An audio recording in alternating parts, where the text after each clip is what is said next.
Louisiana Beer Reviews looks at Full Sail Session Cream.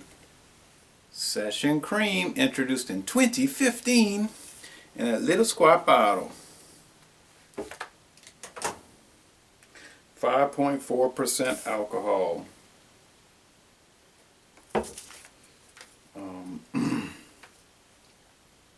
26 international bitterness units.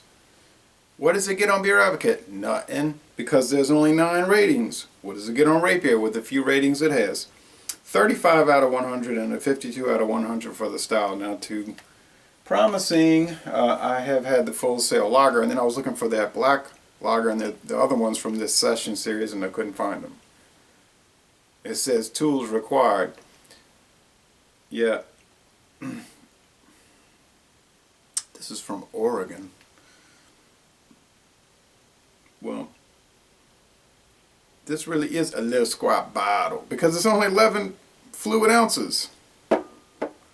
11 ounces. You see this little squat bottle? It's not as little because this is 12 fluid ounces. And this is not as much. So what do you think is a better value? Now, I bought this at Dorgnac's Genesee Cream Ale, introduced in 1960. I bought this at Dorgnac's in Metairie for $4.69 a 6-pack. And then I went back looking for it again, and it was gone. They tried it out here. I said, oh, Genesee has come to town. But Genesee didn't stay around. I enjoyed it, but after a little while of Genesee Cream Ale, it starts to get a little kind of, with that cream cheese cake icing taste. This little thing here, Shunling Little Kings. I bought this in the Woodlands, Texas at HEB.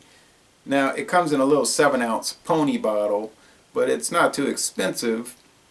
Although, on the other hand, I don't think it's any cheaper than this, so you're getting a lot less for the same. And this one isn't really too good. It's got a kind of a harsh metallic kind of flavor. So this is pretty nice unless you drink too much of it. This is kind of rough from the start unless you like metal. Now here we have Mickey's Ice Brewed Ale. Now on the website they're saying it's a malt liquor, but that doesn't really mean much because a malt liquor is just a strong beer, stronger than average beer, and it could be an ale or a lager. And a cream ale is kind of a lager ale or an ale lager. It's kind of an oddball beer. This one was probably the best of the 3. It's 5.8%. They're all, most cream ales are in that mid 5% or high 5 area somewhere. This one is smooth. It doesn't have any metal or off flavors, but you can't hardly ever find it. Certainly not in Louisiana, although we get Mickey's pretty much all around. For $3.99 a 6-pack, I might add. 12-ounce barrel bottles. Well, let's see how this session is. This will be the first video review for this beer in the world. I bought this from Dan Stein. It's at Stein's Deli on Magazine Street in New Orleans. It better be really good because it's only 11 ounces, so you're getting gypped out of 1 ounce. I'm sorry, you can't say gypped, right? So that's why I determined that was like politically incorrect. Okay, I say it. I've always said it, I'm going to keep saying it. Anyway, Stones. He gave me an 8% discount, so I put up with some of the foolishness over there. $1.39. Okay. For a single bottle to sample probably once in my life, okay, that's not bad. That's not bad. That's not bad. Well, let's try it out. All silliness aside, it's a nice looking. I always did like the Session Series squat bottles. Don't like the 11 ounces, but this is a sharp looking label. It's kind of throwback sort of thing like this one. I like those squat Coors bottles that they still sell around here. Okay, a thick slightly off-white head. The appearance is golden. Well, that is burnished gold. This one is more like yellow gold. But it does start to head toward this slightly amber-like appearance. Okay, it's not totally just like regular old beer. Well, it's a nice looking beer. Let's see how it tastes. I'm saying let's, as though you're drinking it. Although some people will tell me they watch the videos and they're drinking one alongside with us, so that's kind of cool. Let's check it out. Oh yes.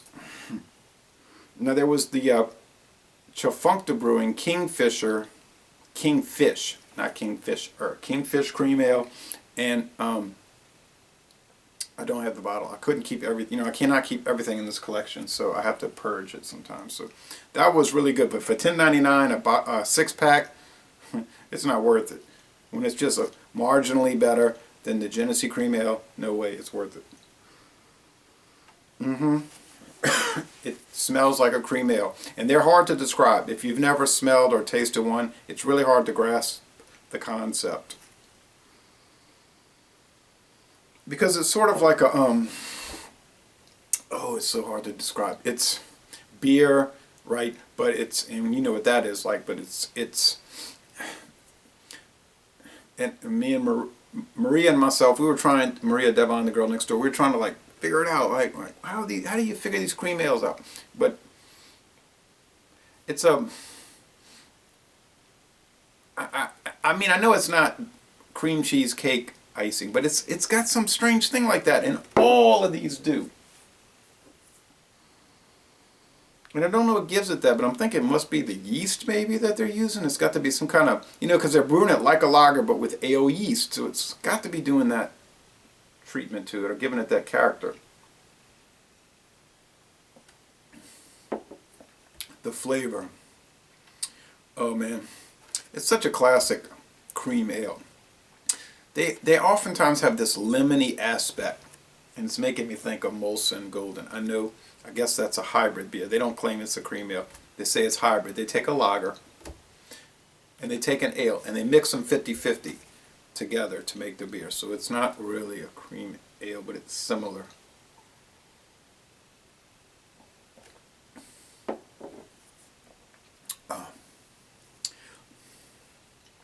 No metallic, thank goodness. Definite hops. Not like so much grassy hops, but it has some fruit, like not really grapefruit, not really grapefruit, but like almost like white grapes, those green grapes? I don't know. It's hard to describe. Maybe a little bit of the cream cheesecake icing from Duncan Hines. The mouthfeel's medium, a little slick. The finish is crisp. It is refreshing. It is easy drinking. It is all good. Well, really, this beer is so delicious. Is it world class? No, I don't think Full Sail makes a claim that any of their beers are full class, but I've had many Full Sail beers, and I mean a lot, and I almost always give them a high rating. And I know a lot of people like to slag on Full Sail and say, and they do that with Harpoon beers. I don't see what's wrong with most of them. Sorry, I drank them and they taste good, so give them a high rating. And I'm drinking this, and it does taste good, and I am going to give it a high rating. Oh, it is so... They don't give the ingredients, so I would love to know what are the malts, what are the different hop varieties. Oh, it's so hard to give this a good description. But that lemony, that grape, and I know that's not right, that grape skin or white grape thing, slightly grassy hops, so to speak. I don't feel bad because I'm having trouble describing it. It just because I'd rather do that than just make up stuff. But it has some breadiness, some bread crust. And I'm kind of like thinking of more and more things as I'm drinking it, so that's a good sign. It's starting to make me think of Bass. It's starting to make me think of Bass IPA, which I don't think is made any longer. That didn't really last. It's making me think a little bit of Boddington's. You know how Boddington's has that like honey aspect and that that really light bread crust note, but I think this is crisper than Boddington's. Well, there's not a whole lot left, and I want to save some for my